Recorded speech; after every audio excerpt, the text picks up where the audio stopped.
ኢትዮጵያ ኦርቶዶክሳዊት ተዋሕዶ ቤተክርስቲያን ልታጠምቀን ይገባል የሚል የብዙ ጊዜ ጥያቄ አለ።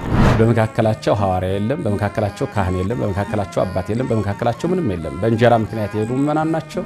ግብጽ ምን መሆን አለባት? የምዕራባውያን ቅሰጣ የቁስጥንጥንያ ትምህርት ቤት ተጽዕኖዎች እንዴት አድርገን ነው ምን ለውጠው ሲባል 84 የትምህርት ማዕከላት ገነባ። ተግዳሮቶቻችን ምን ናቸው ብንለው ተግዳሮቶቻቸው ምንድነው ከምንል ለነሱ ነጥለን ከምንሰጥ የኛ ተግዳሮቶቻችን እንዲ በመንሰራበት ሰዓት ምንድናቸው ብለን ነገር ግን ኢትዮጵያ ሲናፍቋት እንዲ ስትመጣ እነሱን በራቸው ሲከፍቱ ደስ የሚያሰኝ ነው። ለካ መስራትና መሄድ ቢቻል ከዚህም የበለጠ ወንድሞቻችን ወደ ቤተክርስቲያን ህብረት መመለስ ይቻላል። ከላይ ጀምሮ አፍሪካ ላይ ትኩረት ሊሰጠው የሚገባው አንደኛ አፍሪካ ተኮር ራሱን የቻለ መዋቅር ይኖረው።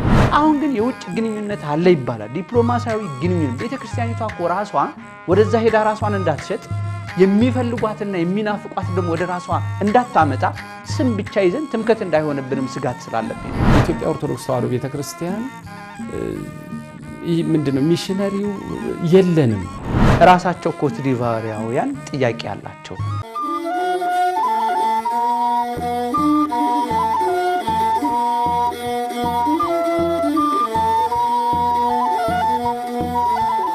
ሰላም ጤና ይስጥልኝ ክቡራን ተመልካቾቻችን እንደምን ቆይታችኋል? የወቅታዊ ዝግጅታችን ጀምሯል። የዛሬው የወቅታዊ ዝግጅታችን ትኩረት አድርጎ ወደ እናንተ የሚደርሰው በይበልጥም ደግሞ አፍሪካ አካባቢ ያለው የቤተክርስቲያን አገልግሎትን የተመለከተ ይሆናል። ለዘመናት አፍሪካውያን ወንድሞቻችን የኢትዮጵያ ኦርቶዶክሳዊት ተዋሕዶ ቤተክርስቲያን አገልግሎቷን እንድትሰጥና እነሱም የቤተክርስቲያን ልጆች ይሆኑ ዘንድ በብዙ ጊዜ ሲጠይቁ ይስተዋላል።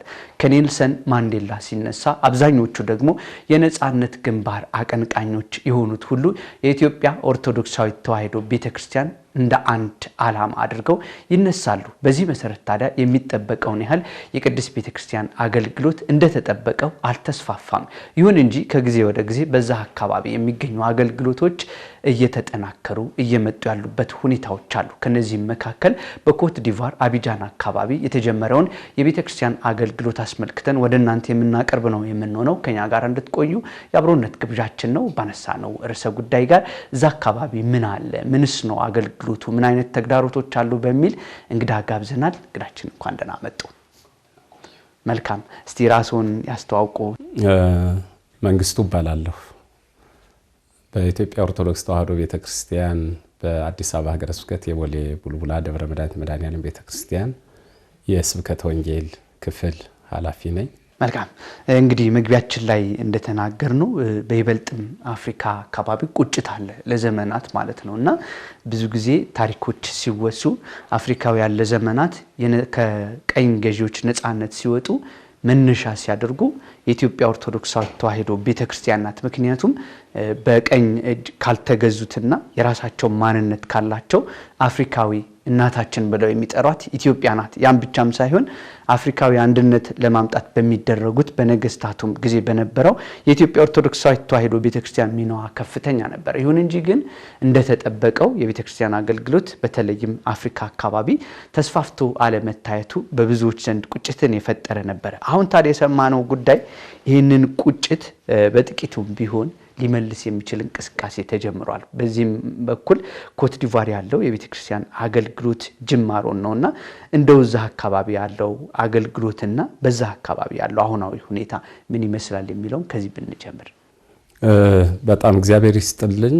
ይህንን መርሃ ግብር አዘጋጅታችሁ አንዱ የአገልግሎት ክፍሉም ይሄ ስለሆነ የቤተክርስቲያኒቷ በሌለችበት ቦታ በልባቸው፣ በህሊናቸው፣ በሐሳባቸው፣ በቤታቸው ስሎ ማቅረብ አንዱ ይህ ስራ ነው የሚሆነው። ስለዚህ በሌለበት ቤተክርስቲያን ባልታነጸችበት ወይም ደግሞ የአምልኮት ስርዓት በሚፈጸምበት ስርዓት አምልኮ የሚከናወንባቸውን አብያተ ክርስቲያናት በሌሉበት ቦታ አስተማሪ ስለሚሆን ነገ የተሻለ እይታዎችን ስለሚያሳይና የነገን በጣም የተሻለ ምልከታዎችን ሊያሳይ ስለሚችል ይህ መርሃ ግብር በመዘጋጀቱ በጣም ደስ ብሎኛል።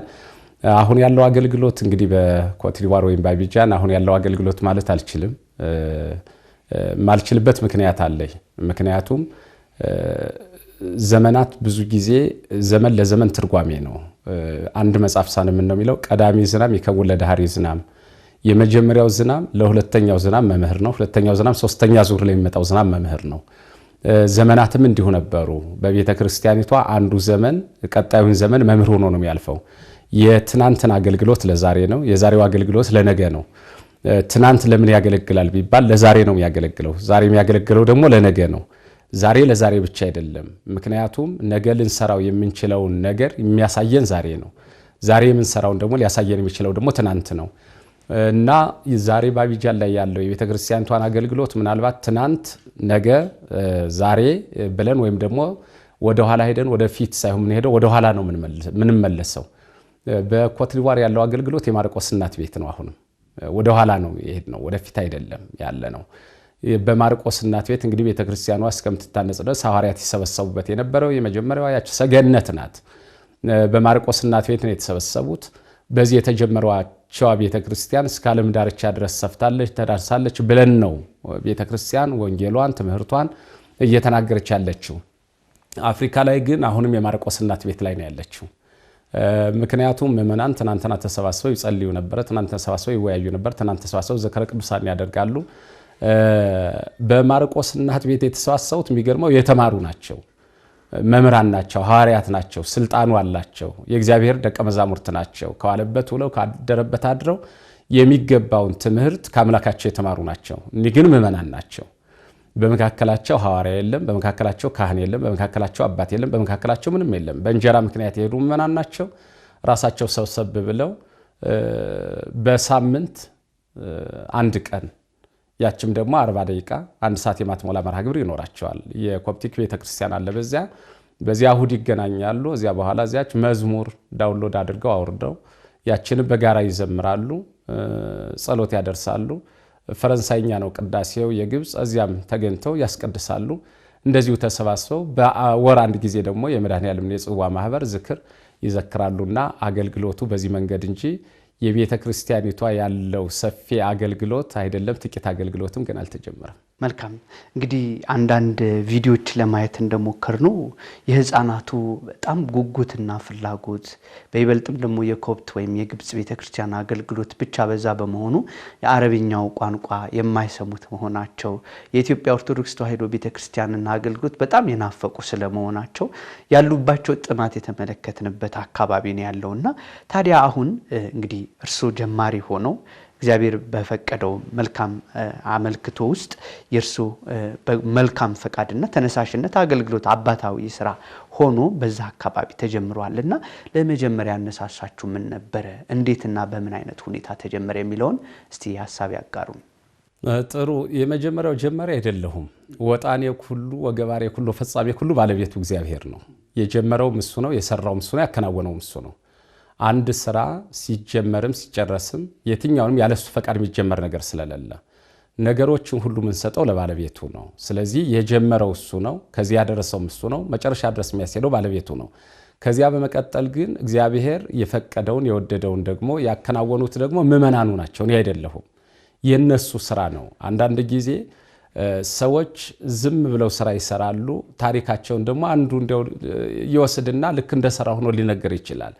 ታሪክ ለባለ ታሪክ መሰጣት አለበት። ብዙ ጊዜ አባቶቻችን ታሪካቸውን የሰሯቸውን ታሪኮች በመጻሕፍቶቻቸው የጻፏቸውን ጽሑፎች ሳይቀር ስማቸውን ባለመጻፍ ብዙ መጻሕፍትን አጠናል፣ ብዙ ታሪኮችን አጠናል፣ ብዙ ነገሮች ተወስደውብናል። ታሪክ ግን ለባለ ታሪክ መሰጣት አለበት። ምክንያቱም በጻፏቸው በደከሙባቸው የተጻፉ የብራና መጻሕፍትን እንኳን ስናይ ከቀለምም አልፈው በእንባቸው ሳይቀር የጻፏቸው መጻሕፍቶች እኮ አሉ። በብዙ መንገዶች የተጻፉ ዋጋ የከፈሉባቸው አሉ። መጨረሻ ላይ ግን እኔ ኃጢአተኛውና በደለኛው የመሆን ብለው ስማቸውን ሳይጽፉ ያልፋሉ። በዚያ ላይ አንዱ ይነሳና እንግዲህ የመጽሐፉ ባለቤት እገሌ ብሎ ደግሞ ታሪክ ይወሰዳልና ጀማሪው ባለቤቱ ነው፣ እዚህ ያደረሰውም ባለቤቱ ነው። ከዚያ ግን የእግዚአብሔር ፈቃድ ሆኖ ለዚህ የጀመሩትና ይህንን እንቅስቃሴ የጀመሩ ግን በቦታ ያሉ ምእመናን ናቸው። ምእመናኑ 30 ዓመት የኖሩ 20 ዓመት የኖሩ 10 ዓመት የኖሩ ከዚያም በላይ ዘመናት የኖሩ ምእመናን አሉ። በጣም ጥቂቶች ናቸው በቁጥር። እንደ መጀመሪያው ቤተ ክርስቲያን እነዚያ 72 ናቸው አይደለ? የክርስቶስ ቤተሰቦች ሲጀምር 72 ሆነው ነው። ወሐረየም ሰባዚው 10 ወክሌታ ሐዋርያት 12ቱን ሐዋርያት ቀጠለ 72ቱን አርድእት ከዚያ 36ቱን ቅዱሳት አንስት 120 ቤተሰብ። እነዚህ ግን 120ም አይደሉም 70ም አይደሉም ከ50 በታች ናቸው ምእመናኑ። በጣም ጥቂቶች ናቸው። 50ውም የመሰብሰብ እድልም የላቸውም እኮ እና ብዙ ዓመት የኖሩ አሉ። ቤተክርስቲያን በዚያ ቦታ እንድትኖር ያልደከመ የለምና ብዙ ዓመታት ከኖሩ በኋላ በ2011 ዓመተ ምህረት የጽዋ ማህበር መሰረቱ። 2011 ላይ የመድኃኔዓለም የጽዋ ማህበር መሰረቱና አንዲት እህት ከዙምባቤ ያላትን ልምድ ወሰደችና እዚያ በዙምባቤ እኮ ቤተክርስቲያን እንደዚሁ ሰርተናል፣ ከዚህም ቤተክርስቲያን እኮ እንደው መስራት እንችል ነበር አቅም የለንም እንጂ በማለት ውይይቱ ጀመረ። ለሁሉም የጽዋ ማህበር ለምን የመድኃኔዓለም የጽዋ ማህበር አንጀምርም አሉ። እንግዲህ ባለቤቱ በመካከል እየተገኘ ያው የማህበረ ዶጌን ታሪክ በጣም ይታወቃል። እንግዲህ ማህበረ ዶጌ ይታወቃል። ገድሉንም እንደው የማንበብ ዕድል አግኝቼ ስላገኘው ነው የሚገርመው። እየተወለዱበት ያረፉበትም የተሰበሰቡበትንም ታሪክ ሳይ በጣም የሚገርም ነው አይደለ? የልደት ቀናቸው ተመሳሳይ፣ የረፍት ቀናቸው እኛ 300 ሊቃውንት ተሰባስበው የጽዋ ማህበር ይጠጡ እንደነበረ፣ በመካከላቸው ባለቤቱ ክርስቶስ ይገኝ እንደነበረ፣ ከእያንዳንዱ አህጉር ተሰባስበው እምነት ያች ኦርቶዶክሳዊ ተዋህዶ እምነታቸው ምን ያህል እንደሰበሰባቸው እኒህም እንደዚያው ናቸው። ተሰባሰቡ ኢትዮጵያውያን፣ ኤርትራውያን ሁሉም እንደው መታደል ሆኖ የዚያን ሀገር ልምድ ወይም ደግሞ በዚያ ያሉ ምዕመናን ህይወት ጉዞ ተሞክሮ ምን አለ ለሌሎቹ መጻፍ ነው ቢጻፍላለሁ እንደ አንድ የክርስቶስ ቤተሰቦች መሆናቸውን፣ አንዲት የእናት ቤተክርስቲያን ልጅ መሆናቸውን፣ አንዲት የተዋህዶ ሃይማኖት ልጆች መሆናቸውን እንጂ ብሔርም ጎጥም ቋንቋ የሚባለው መዚያ አይታወቅም። ማን የማን ሀገር ልጅ ነው አይባልም። እና እኔ እንደ ሰይጣን በክፉ ያያችሁ እስከማለት ድረስ ነው የደረሱት። ያለ ደስታ ሲተሳሰቡ ሲተዛዘኑ በጣም ትልልቅ ሐሳቦችን ሲያመጡ ይህንን ያየሁበትና ህብረታቸው አንድነታቸው ይገርማል። እንዲህ ባለ ሁኔታ የጽዋ ማህበር ጀመሩ 2011። ከዚያ በኋላ ለምን ካህን አመጣን አንማርም፣ እዚህ ድረስ ለምን አናመጣምና አንማርም የሚል ሐሳብ ያነሳሉ። ቤተክርስቲያን እንሰራለን የሚለው አይታሰብም። ምን እናድርግ ካህን ለምን አናመጣም?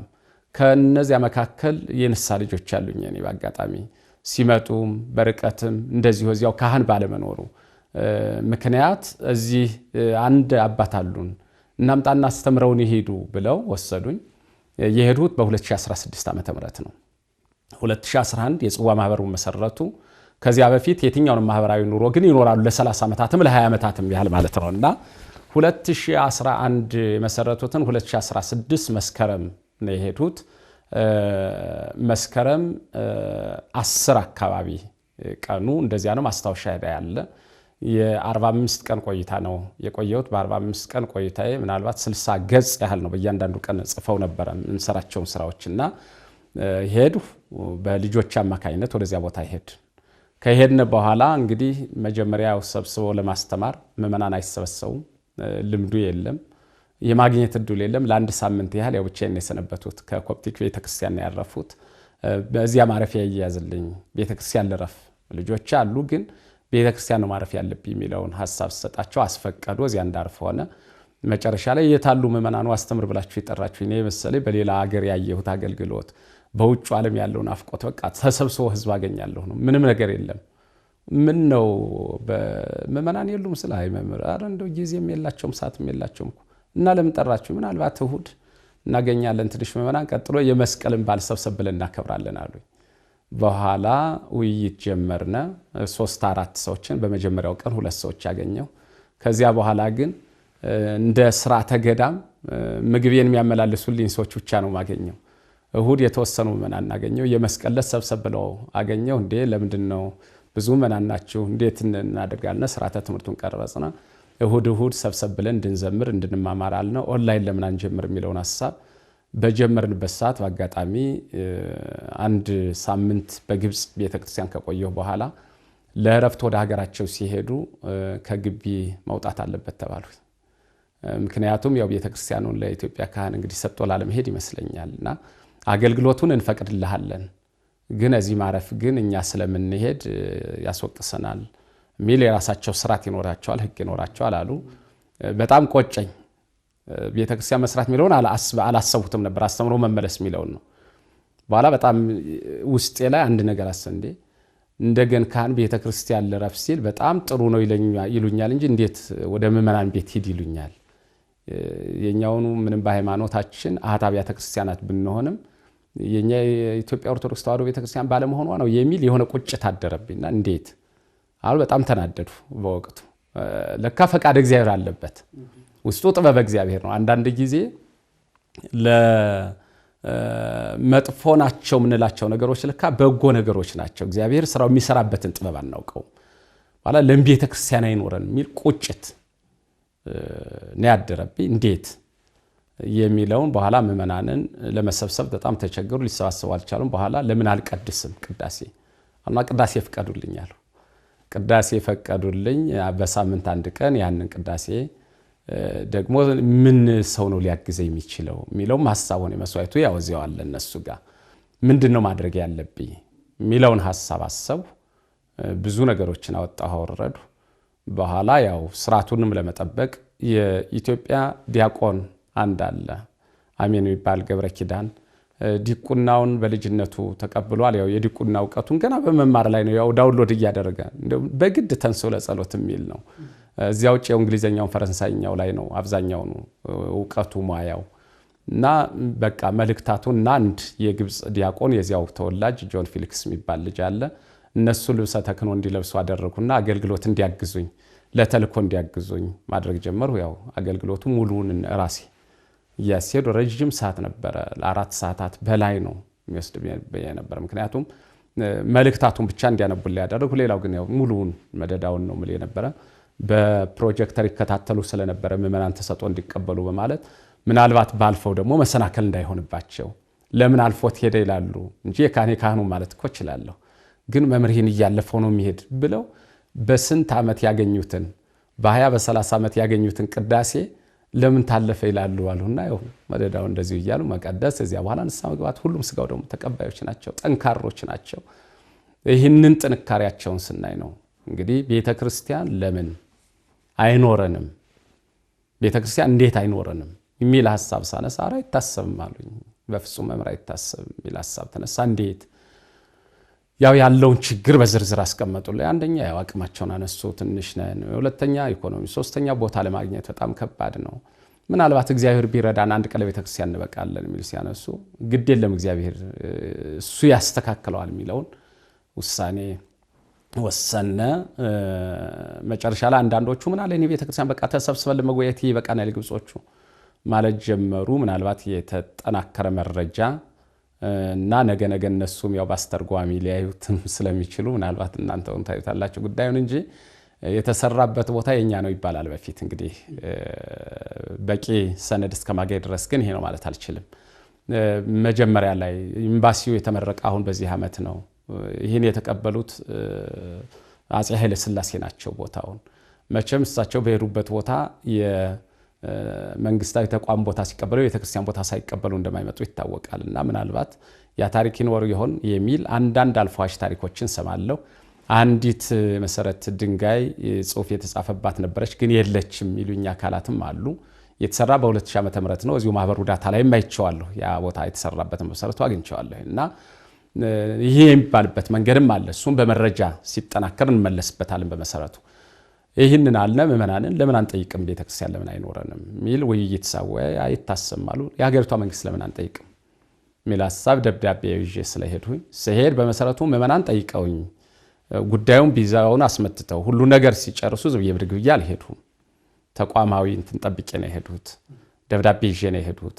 ልጆቼ በዚህ ሀገር ስለጠሩ ሂጄ ለማስተማር ምናልባት ማላከብ ብባል እንኳን ዝም እየደርሼ መሄድ የለብኝምና ደብዳቤ ይጻፍልኝ ብዬ እዚሁ ጠቅላይ መምሪያው ጋር ጠቅላይ ቤተ ክህነት አስገባሁ። መንበረ ፓትርያርክ በጣም ብዙ ጣውረድ ነበረው፣ በጣም ፈተና ነበረው።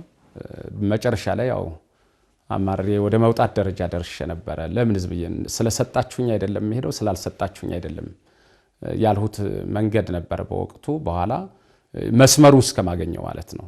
ጠንካራ መዋቅሩ ላይ ያሉ አካላት ጠንካራ እኮ አካዱን ቶሎ ብለው እኮ ያልቅ ነበር። ወይም የኔ የምገባበትን ቢሮ አላወቁት ሊሆን ይችላል፣ ወይም የኔ አካል ሊሆን ይችላል። መጨረሻ ስወጣ ነው አንድ አባት ምን ነው አሉ፣ እንደዚህ ነበረ ጽፌ ልሄድ እኔ መዋቅር ጠብቄ ልሄድ ብዬ ነው አሏቸው።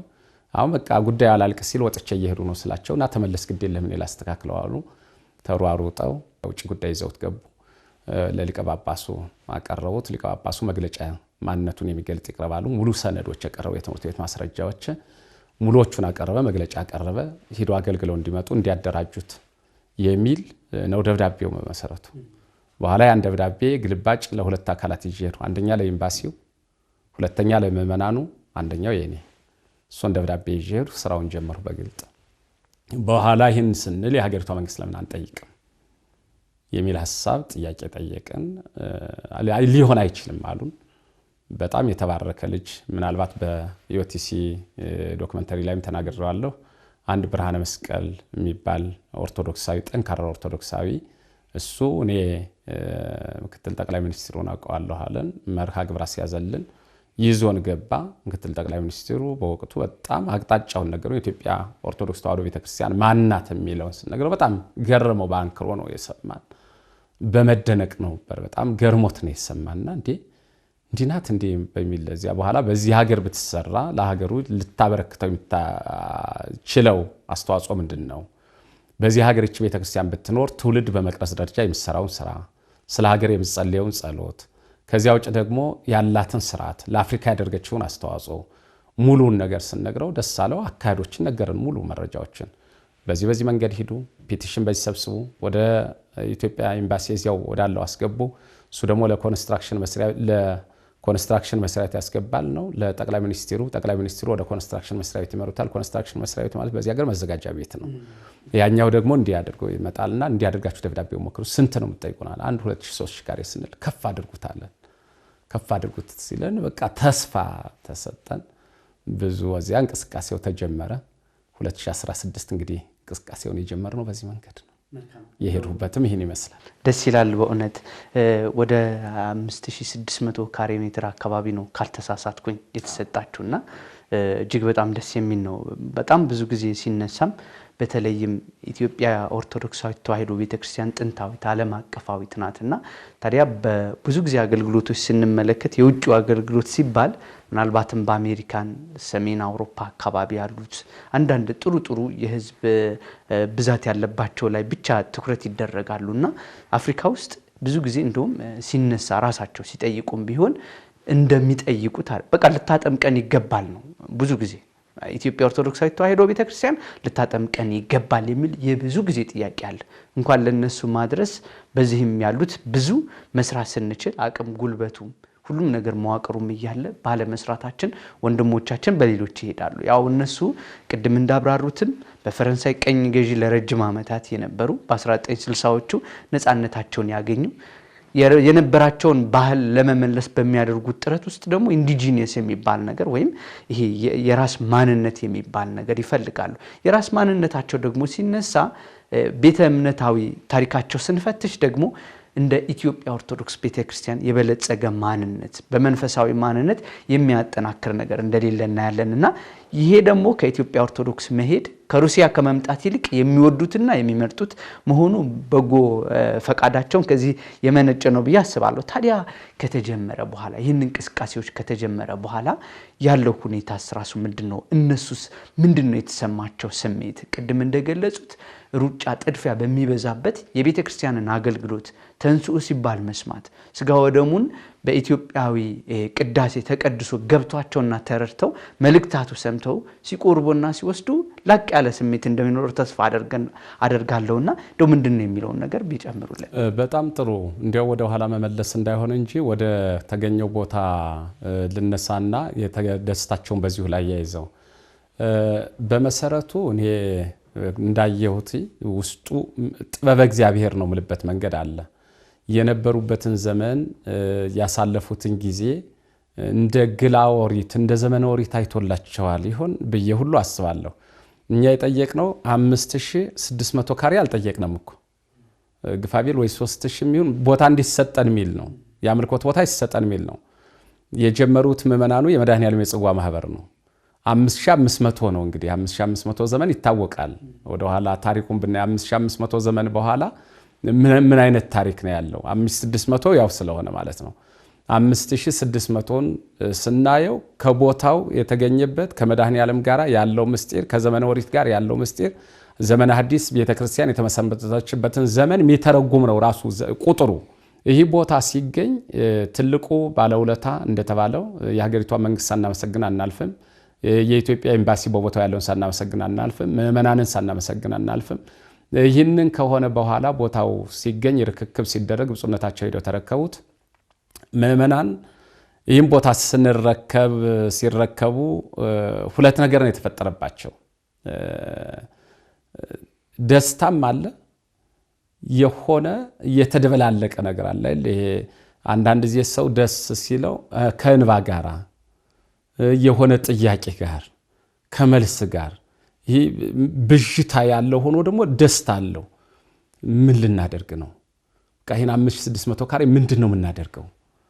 እኛ 50 ነን። በጣም ደስ ነው የተሰኙት። የደስታቸው ስፍር ቁጥር የለውም። ምንም የሚገልጡበት ቃላትም የላቸውም። ቃላት አጥተውለታል። ደስታቸውን የሚገልጡበት ቃላት፣ የሚገልጡበት ቋንቋ፣ የሚገልጡበት መንገድ የላቸውምና በጣም ደስተኞች ናቸው። እጅግም የደስታቸውም ደግሞ ወሰን ድንበር የለውም።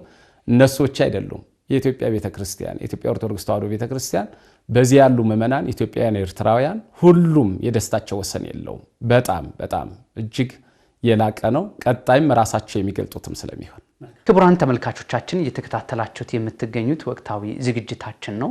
የዛሬው የወቅታዊ ዝግጅታችን ትኩረት አድርጎ ወደ እናንተ እያደረስ ነው የምንገኘው አጀንዳ ወይም ሀሳብ በምዕራብ አፍሪካዊቷ ሀገር ኮት ዲቫር የተጀመረውን የኢትዮጵያ ኦርቶዶክስ ተዋሕዶ ቤተክርስቲያን አገልግሎትና በዛ ያሉት ምዕመናን አሁናዊ ህይወታቸው ምን ይመስላል? እስከዛሬ በምን አይነት ሁኔታ ይገኙ ነበረ?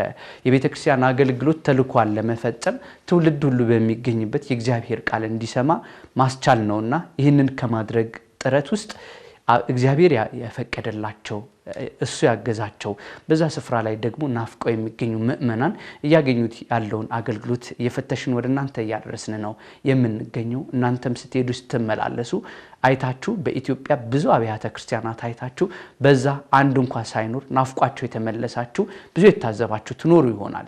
30 እና 40 እድሜ ልካቸው በዛ ደግሞ የሚኖሩ ምዕመናን ከኢትዮጵያዊት ኦርቶዶክስ ተዋሕዶ ቤተክርስቲያን በሩቅ ብቻ የሚያስቧት የማያገኟት ደግሞ ሲሆን እጅግ ይናፍቃሉና እግዚአብሔር በፈቀደ ጊዜ በዚያ የቤተክርስቲያን አገልግሎትና እንደዚሁም ደግሞ ቤተክርስቲያን ተመስርቶላቸው አገልግሎት የተጀመረበት ሁኔታ ነው ወደ እናንተ ያደረስን የምንገኘው። ተከታተሉ፣ ብዙ ታተርፋላችሁ። መልካም መጋቢ ሐዲስ እንግዲህ እንዳብራሩት እጅግ በጣም ደስ የሚል አጋጣሚ በተለይም ደግሞ ቤተክርስቲያን በሄደችበት ሁሉ የሀገርንም ሰላም ስነ ምግባርና ትውልድ በትክክለኛው መስመር እንዲቀረጽ አንዱ የቤተ እምነቶች ትልቅ ሚና ስለሚጫወት ማለት ነውና በዚህ ረገድ ደግሞ እነሱ ምዕራባውያን መጥተው ወደ እነሱ ሲመጡ ያደረጉባቸው ታሪክ በሌላም ስለሚታወቅ ብዙ ደስተኞች አይደሉም። ነገር ግን ኢትዮጵያ ሲናፍቋት እንዲህ ስትመጣ እነሱም በራቸው ሲከፍቱ ደስ የሚያሰኝ ነው። ለካ መስራትና መሄድ ቢቻል ከዚህም የበለጠ ወንድሞቻችን ወደ ቤተክርስቲያን ህብረት መመለስ ይቻላል ለሚለው ማሳያው አንዱ ይሄ ነው። ታዲያ አሁናዊ ተግዳሮቶቻቸውስ ምንድነው? በዛ የሚኖሩ ትውልደ ኢትዮጵያና ኢትዮጵያውያን አሉ። ምንድነው ተግዳሮቶቻቸው? አሁን እንግዲህ ይሄ ቤተክርስቲያን ተጀመረ፣ አልተጠናቀቀም። እንዳሉት በሩጫ ህይወት ውስጥ ነው ያሉት።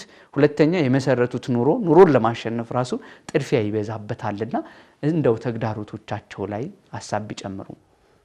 ተግዳሮቶቻቸውን እንደ ግል እንደ ምዕመናን እኔ ባላየውላለሁ። ተግዳሮቶቻችን ምን ናቸው ብንለው ተግዳሮቶቻቸው ምንድነው ከምንል ለነሱ ነጥለን ከምንሰጥ የኛ ተግዳሮቶቻችን እንዲህ በመንሰራበት ሰዓት ምንድናቸው ብለን ወደ ራሳችን ብናመጣው። ምክንያቱም እናት ቤተክርስቲያን አሐቲ ናት። እዚህ አሁን አለንበት ቦታ ላይ ካለችው ቦታ ጀምሮ እስከ ዓለም ዳርቻ ያለችው ቤተክርስቲያን አሐቲ ናት። ስለዚህ እኔ ተግዳሮቶቻቸውን በአሐት አብያተ ክርስቲያናት ብዙ ጊዜ በሚሄድበት ቦታ ያየኋቸው ምቀስማቸው ምጽፋቸው ልምዶች አሉ። በቦታውም ስገኝ ለ45 ቀን ስቆይ 45 ቀን 60 ገጽ ነው የጻፉት። በእያንዳንዱ ቀን ውሎዬንም ጽፍ ነበረ፣ የሰራናቸውንም ጽፍ ነበር። እንደገናም ከዚያም አልፎ ደግሞ ከነዚያው ከአሐት አብያተ ክርስቲያን ከኮፕቲክም ያለውን ልምድም ጽፍ ነበርና ተግዳሮቶቹን እኔ እነሱ ከሚያሳዩቸው ልነሳና ነገ በእኛ የሚገጥመንን ነው የምጀምረው። በመጀመሪያ ደረጃ የኢትዮጵያ ኦርቶዶክስ ተዋሕዶ ቤተክርስቲያን ይህ ምንድነው ሚሽነሪው የለንም። ምዕመናን በተዳረሱበት ቦታ ቀድመን መገኘት አይደለም በብዙ ጩኸት ነው የምንደርስላቸው። አሁን እንደተባለው አፍሪካ ላይ ብዙ ኢትዮጵያውያን አሉ። ግን በአቅደን የቤተ ክርስቲያኒቷን መዋቅሯን በደንብ የሐዋርያትን ስርዓት ፈለግ ተከትለን ምእመናን ባሉበት ቦታ ተደራሽ መሆን አልቻለም። ችግሩ ምንድነው? የሊቃውንቱ ችግር ነው አንል። በጣም ማህፀነ መልካም ናት ቤተክርስቲያን፣ ሰፊ ሊቃውንት አሏት። የቋንቋ ችግር ነው አንልም። ብዙ ምሁራን አሏት፣ ብዙ የነገረ መለኮት ምሩቃን አሏት። በቋንቋው ኢትዮጵያውያን ባለማዊው በመንፈሳዊም የተሳሉ ብዙ ምሁራን አሏት። በኪነ ጥበብ በኪነ ህንጻው ነው እንዳንል የኪነ ህንጻው የኪነ ጥበብ ባለሙያዎች አሏት። በስነ ጽሁፍ ነው ሁሉ ነገር ይጎደላት አይባልም። ምን ላይ ነው ችግሩ ሚለውን ግን እንዲያው እዚህ ነው ከመል የጋራ ቤት ስራ አድርገን ምን ይዘው ሆኖ ለምሳሌ ተግዳሮት ቀጣይም ይሁን ወደፊትም ይሁን ይገጥመናል በየማሰው ለምሳሌ እዚህ ያሉ አባቶች የግብጾቹ የገረመኝ ቤተክርስቲያኑን ሲሰሩ አማኝ የላቸውም። አማኝ ሳይኖራቸው ነው የሰሩት። አንድ ቀን አማኝ ሊኖረን ይችላል ብለው ነው። አንድ ቀን ይሄ ሊሆን ይችላል። አባቶች እንዲህ የሚሉ የሆነ መጽሐፍ ሲጽፉ ማን ያነብልኛል ብለው ነው። አንድ ቀን አንዱ ሊያነበው ይችላል። የአርሜኒያም እኮ እዚህ አሁን እዚህ የምናገኘው ምን የለውም። አንድ ቀን ግን አማኝ ይኖረናል ብለው ያስባሉ አቅደው በትክክል። ስለዚህ አሁን ምናልባት ተግዳሮት የሚሆነው የሶስት ነገሮች ናቸው። ተግዳሮት የሆነባቸው ለምእመናን አንደኛው በቁጥር በጣም ትንሽ ናቸው። እንደተባለው በቁጥር ትንሽነታቸው በጣም ጥቂቶች ናቸው። 50 ናቸው። 50 ያልነው ህፃናቱን ጨምረን ነው። እኒህ 50 መሆናቸው አንድ ጠንካራ ካለም እኮ ይሰራዋል። መስራት ካቀደ እግዚአብሔር በአንድ ሰው ማድሮ እኮ ይሰራል፣ በሁለት ሰው ማድሮ ይሰራል። እኔ ቁጥሩ ላይ ብቻ የለም 50 ቢሆኑም የሀገሩ የሥራ ጠባያቸው አንዱ ተግዳሮት ነው። ተሯሩጦ ይህን ጉዳይ የሚያስፈጽመው አካል የለም። ሁሉም ያሉበት ቦታ ያሉበት የሥራ ዘርፍ ፋታ የሌለው ነው። ተቀጥረው የሚሰሩ ሳምንት ረፍት የሌላቸው አሉ። እሁድም ብቻ ረፍት የሚያገኙ አሉ። ፈጽሞ ረፍት የሌላቸው አሉ። ዓለም አቀፍ መስሪያ ቤት ላይ የሚሰሩ አፍሪካን ወክለው የተቀመጡ ናቸው አብዛኛውን ኢትዮጵያውያን። እነሱ ረፍት የላቸውም፣ ጊዜ የላቸው። ይህ ምን ይፈልጋል ማለት ነው? ይህ ተቋም ኢትዮጵያ ላይ ቢሆን የራሱ ሰበካ ጉባኤው ይንቀሳቀሳል፣ ካህናቱ ይንቀሳቀሳል፣ አለቃው ይንቀሳቀሳል። ብዙ በዚህ ጉዳይ ላይ የሚሯሯጥ አለ። እነሱ ምናልባት ለውይይት የሚገናኙት እሁድ ቀን ብቻ ነው። ከዚያ ውጭ ግን ምንም ወዲያ ወዲህ የሚሰናዘሩበት መንገድ የላቸውም። ስለዚህ አንዱ ተግዳሮቱ ይሄ ነው ችግሩ። ባላቸው ስራ ላይ እንዲህ ቅንቀስ ማይሉበት ቦታ ላይ ስላሉ አንዱ ይሄ ነው።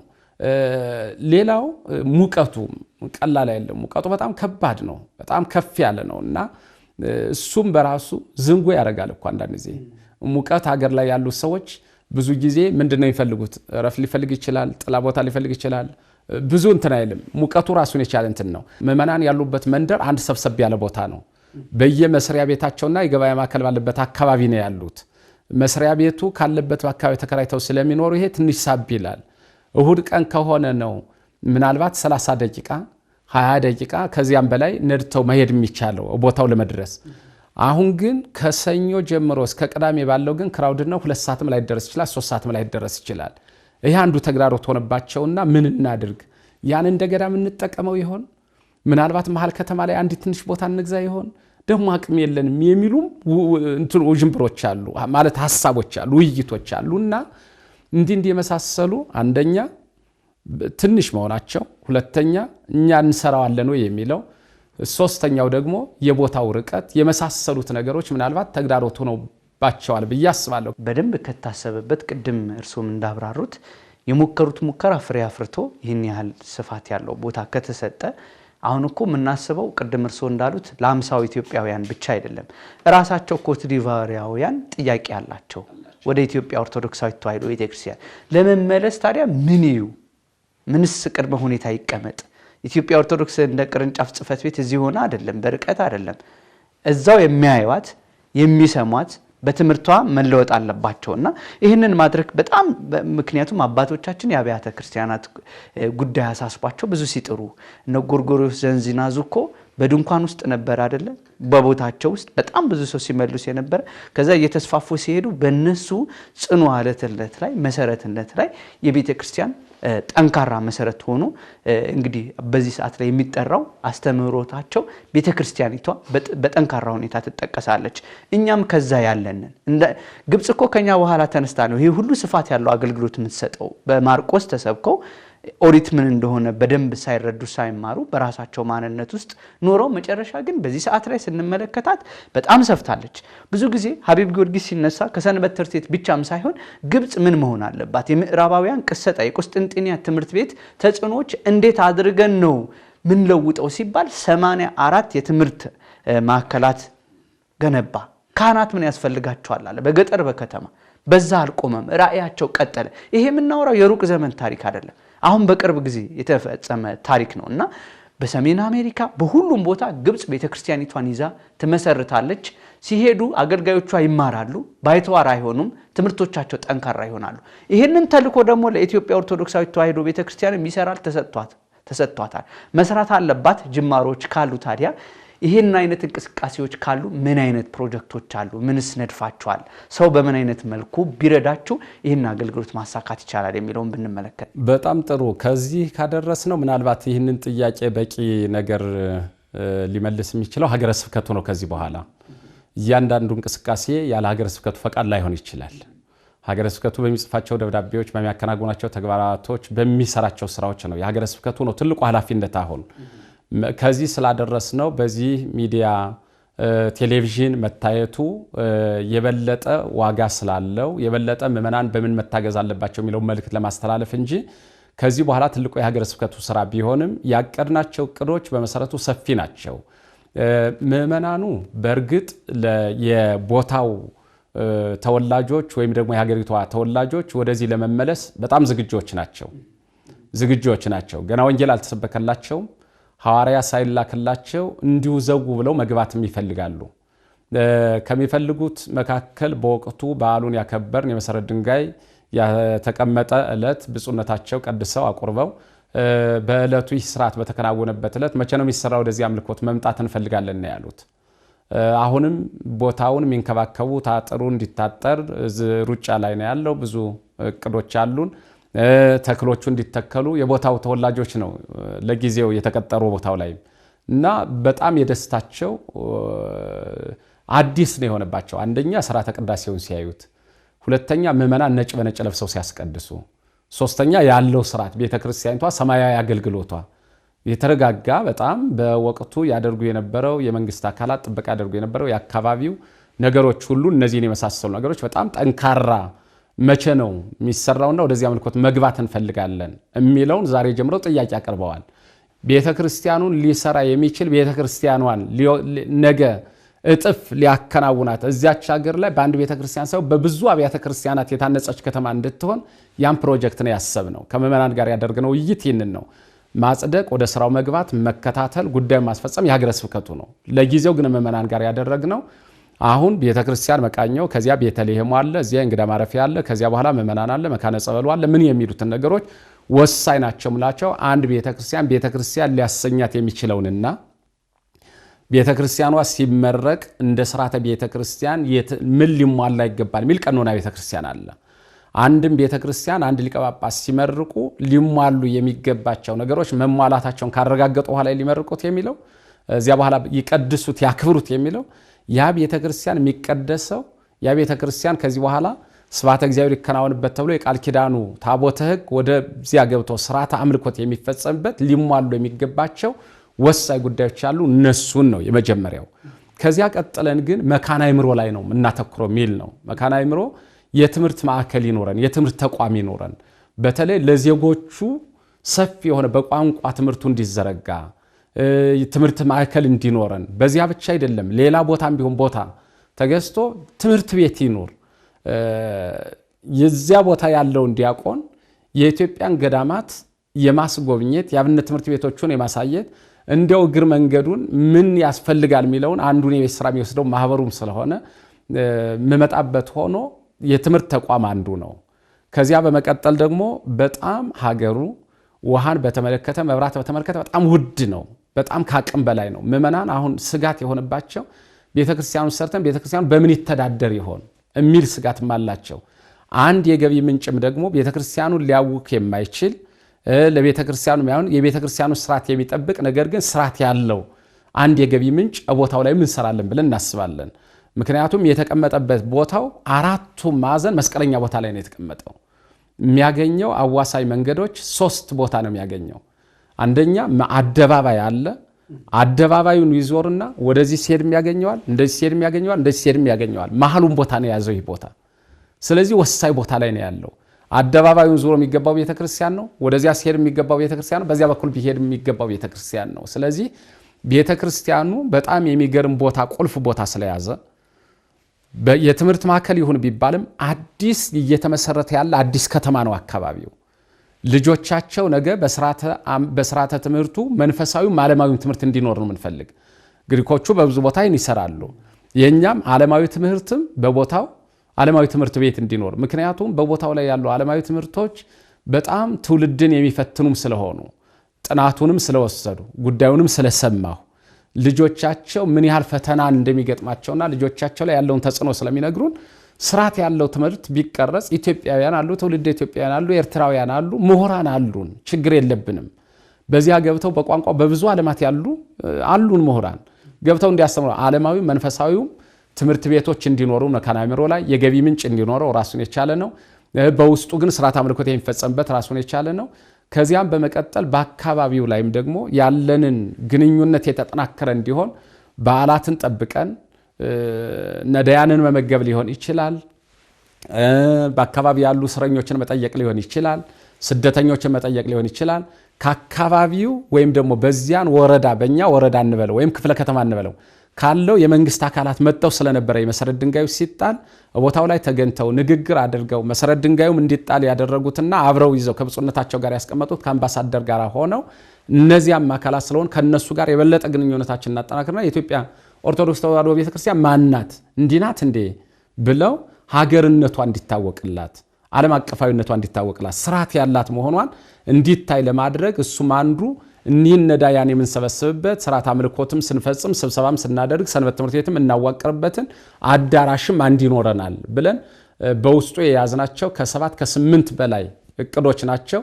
አሁን ግን ለስርዓት አምልኮቱ የሚሆኑና ጊዜያዊ ነገሮች ላይ ነው ምናተኩረው። ዛፍ ተከላው ላይ ነው፣ ፈቃዱን መፈጸም ነው፣ እንዲህ የሚያሳሰሉ ነገሮች ላይ ነው ያቀናቸውና ዋናው ግን መካነ አእምሮ ይኖራል፣ ጤና ጣቢያ ይኖረናል የሚሉ ነገሮችን በጣም ሰፊ እቅዶችን ያቀድንና ወደ ፕሮጀክቱ ስንገባ ወደ ስራው ስንገባ እንዲያው ሳንጀምረው በንግግር መጨረስ እንዳይሆንብን እንጂ ብዙ ውይይቶችን አድርገናል።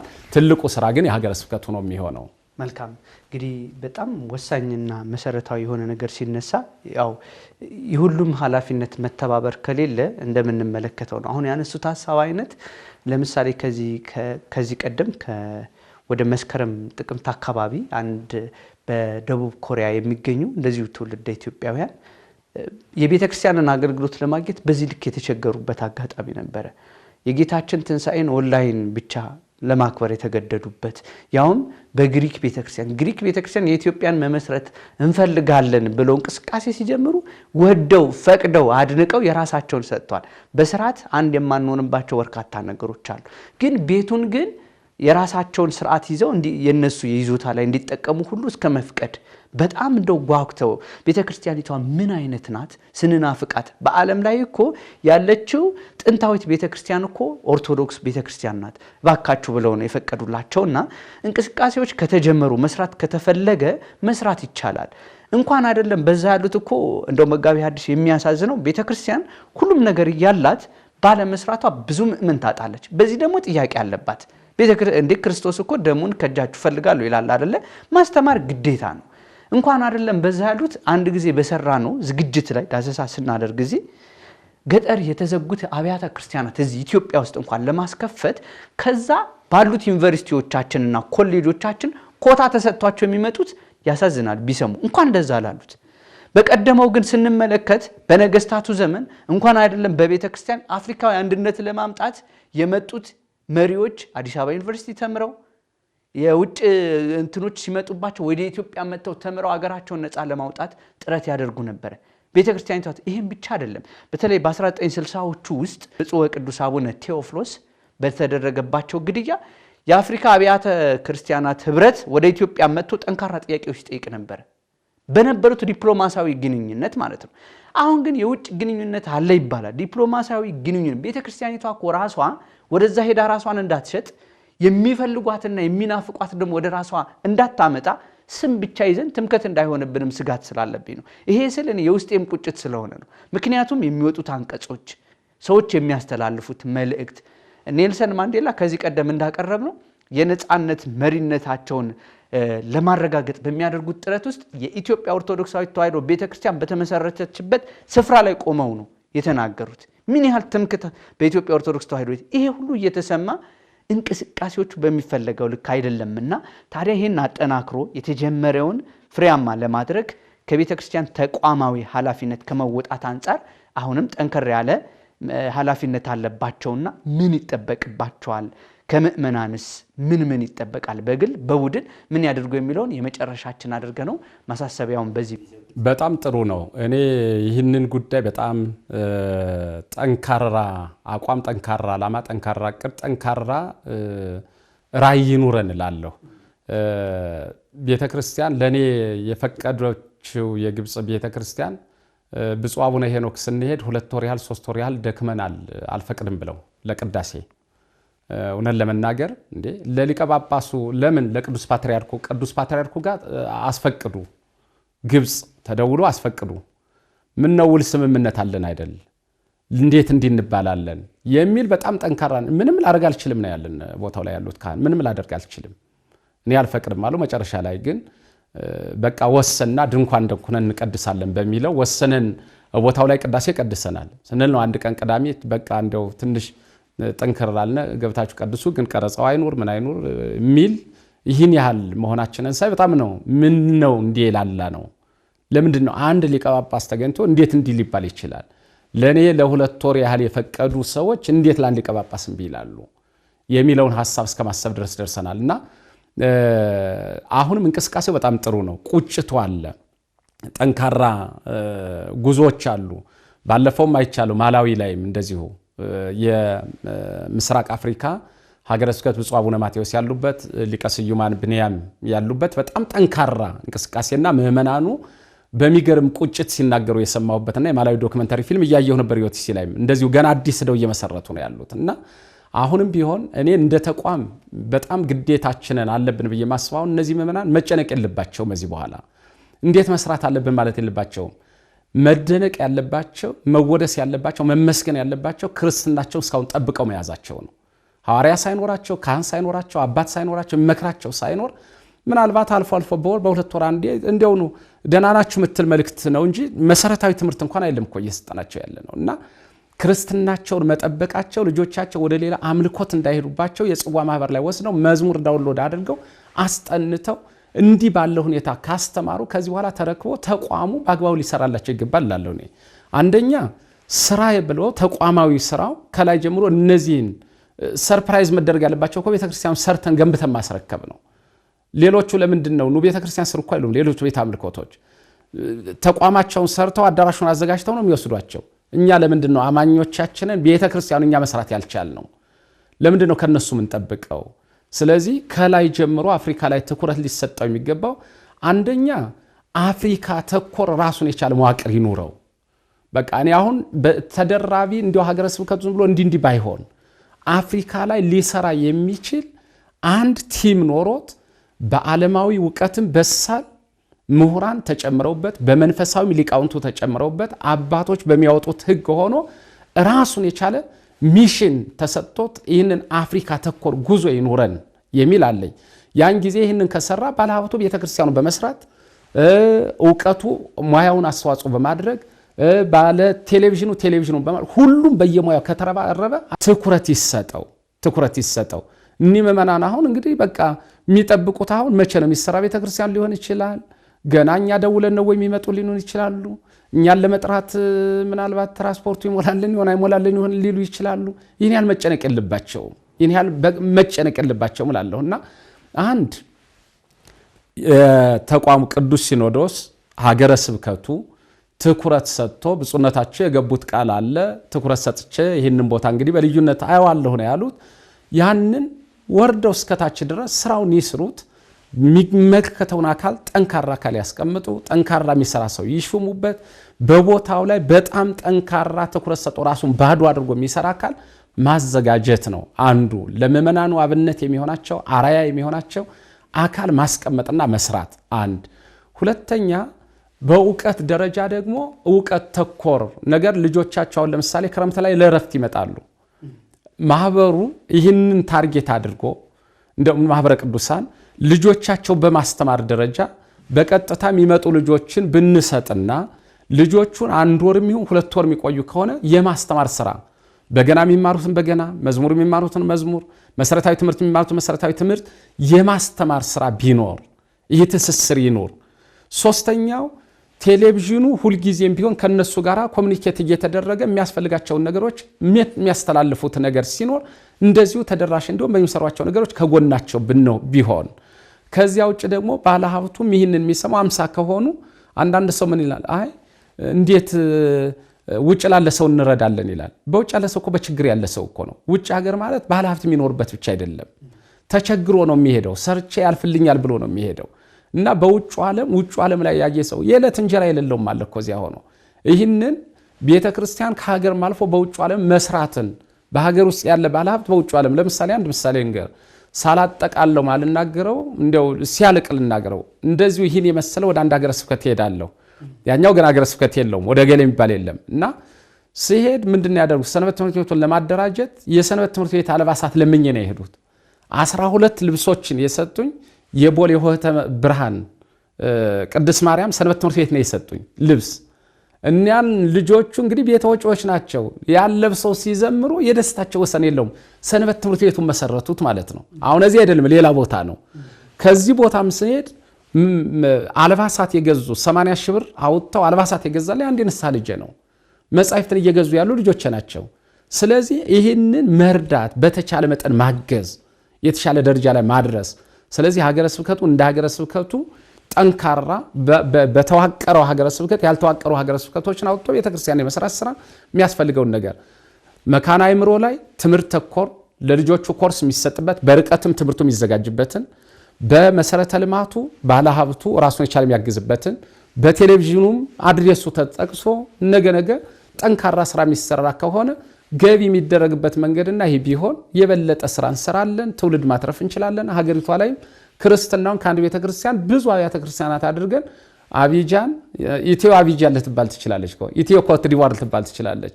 ይህንን ነው። ከዚያ በመቀጠል ግን ያለውን አንድነት ለምሳሌ ኢትዮጵያውያን ኤርትራውያን ያላቸው ረት ያላቸው ኦርቶዶክስ ተዋህዶ የሚለውን ነው የሚያውቁት፣ ብሔር የሚለውን አያውቁትም። እነዚህን አሁንም የበለጠ ጠንካሮች እንዲሆኑ በጣም ጎበዞች እንዲሆኑ ቅዳሴው ሲቀደስ እዚያ ሁሉም ሀገሮች እንጠራለን። ምእመናን ደስተኞች ናቸው። ባህላቸው፣ ወጋቸው እያንዳንዱ ይጠበቅ፣ ስርዓቱን ይጠበቅላቸው። ይህንን ለማድረግ ፍቅራቸው፣ አንድነታቸው እንዲኖር በቦታው እንዲባሉ ሀገሮች ላይ የሚላኩ ልዑካን ዘረኞች ያልሆኑ በቋንቋ የማይከፋፍሉ ጤናማ አእምሮ ያላቸው አራያ የሚሆኑ አንድነት ኖሯቸው የኖሩትን ምእመናን ተቋም ሲመሰርቱ እንዳይለያዩ የበለጠ የሚያጠናክር መሆን አለበት። ብዙ ቦታ አብያተ ክርስቲያናት ከተሰሩ በኋላ ግማሹ በጎጥ ግማሹ በሰፈር ግማሹ በመንደር ሲከፋፈል ነው ያለን። ያ እንዳይመጣ የአንድነታቸው የህብረታቸው ጠንካራ ክርስትናቸው ሰማያዊ ሀገራቸውን ነው እነሱ የሚያውቁት፣ በምድር ያለው ሀገር ገሌ የሚለውን አይደለም። እና ይህንን እንዲጠነክር በየድርሻችን እንወጣላለሁ። እንግዲህ ጥሩ አድርገው ነው በእውነት። እኔ ምናልባት በኢዮቲሲ የታየው ዘጋቢውን አይቼዋለሁ እና የህፃናቶቹ ፍላጎትና ጉጉል በጣም አንጀት ነው የሚበላውና ምክንያቱም ፍላጎቶቻቸው ደስታቸውን ስንመለከት ለምሳሌ መንግስታት አንድ ወረርሽኝ ሲመጣ እንዳይሞትባቸው ልዩ ጥረት ያደርጋሉ፣ መድኃኒትም እንዲመጣላቸው። ይሄ በስጋ ነው። ነፍስ ግን እንዳይሞት ክርስቶስን ቃሉን ሳትሰማ መንግስተ እግዚአብሔር ሳይሰማ ትውልድ እንዳያልቅ ቤተክርስቲያን ሊያሰጋት ይገባል። መንገዶቹ አሉ፣ በሮች ሁሉ ክፍት ናቸውና ይሄ የተከፈቱላትን በር ተጠቅማ ማትሰራ ከሆነ ይሄ የሚደረገው ለምሳሌ ቅድም ደጋግሞ ያነሱት አለ መካነ አእምሮ የተሰራና የተማረ አእምሮ ሲኖር ሙሉ ሀገር ይለውጣል። ይህንን ለማድረግ ታዲያ አቅም በዚያ ቦታ ያለችው ማስፋፋት ያስፈልጋልና በእኔ በኩል ያሉት ጥያቄዎች ጨርሻለሁ። ምናልባት ይሄ ቀረ ብለው የሚሉት የሚያመሰግኑትም አካል ካለ ድሉል ልስጡ። ማመሰግነው በመጀመሪያ ይህንን ለብዙዎቹ ተደራሽ እንዲሆን ይህን መርሃ ግብር ያዘጋጀ ማህበረ ቅዱሳን ቴሌቪዥን ክፍሉና የሚመለከተውን አካል በጣም አመሰግናለሁ። በመቀጠል በጣም በሚዲያ ተናግሬ ያላውቅም ከጎኔ ሆነው በርታ ጠንክር እያሉ አካዶችን የሚነግሩኝ ብዙ አባቶች አሉ። ከነሱ መካከል ብፁዕ አቡነ ማቴዎስ በጣም አባታዊ ምክራቸው አይዞህ የሚሉኝና የሆነ እንደው ሰው ነኝና አንዳንዴ ሲከፋይ ወይም ደግሞ በቃ ለምን እንዲህ ይሆናል አይዞህ ልጅ በርታ ያሉ የሚያበረታቱ አባት ያሉ በዚሁ በጠቅላይ መምሪያው በተለያዩ ክፍልም ያሉ ስማቸውን ገሌ የሚለውን ወደኋላ አልተውና እነሱ ያው ይሰሙታል። በጣም አይዞህ በርታ የሚሉ ጥሩ ስራ ነው ጠንክር ጎበዝ የሚሉ ቤተክርስቲያኒቷ እንዲህ ነው ያስተማረቻቸው የሚሉ አካላት አሉ።